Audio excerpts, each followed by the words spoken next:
এই মুহূর্তে আমার চোখে সিরাজগঞ্জ জেলার সবচেয়ে বড় একটি গরু পেয়েছি তেঘরি গ্রামে, যিনি গ্রামের কাঁচা ঘাস খাওয়াইয়ে গরুটি বড় করেছেন। জি, আমার নাম আলমগীর হোসেন।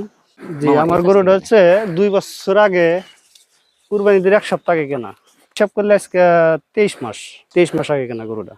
কুরবানি হাটে বেড়াবার যা বাছুরটা পছন্দ, আমি বাছুরটা তখন কিনছিলাম। এখন বর্তমান ওর কাছে 6 দাঁত হয়েছে, 4 দাঁত ছিল, ইদারিং 6 দাঁত। আনুমানিক ওজন কত কেজি হবে? ওজন 1100 কেজি প্লাস হবে ইনশাল্লাহ। কি খাওয়াইয়াচ্ছেন আপনি গরুকে? আর খাদ্য শুধু বুটের ভুসি আর গমের ভুসি আর কাঁচা ঘাস। গরুটি বিক্রির বিষয়ে কি ভাবছেন? এই যে বিক্রি করবো ইনশাল্লাহ।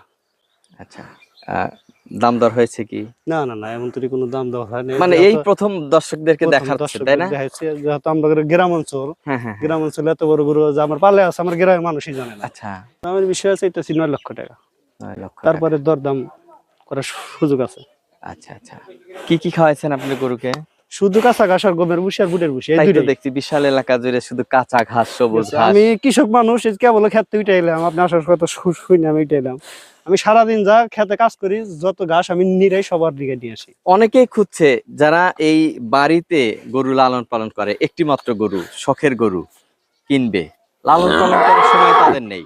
গরুটি যদি আজকে কেউ কেনে, কোরবানির ঈদের আগের দিন নিবে, ব্যবস্থা হবে? হ্যাঁ হ্যাঁ, সেক্ষেত্রে সেক্ষেত্রে আমার নিজ দায়িত্ব, আমি পাইলা দিব, নিয়ে পয়সা দিব। আচ্ছা আচ্ছা।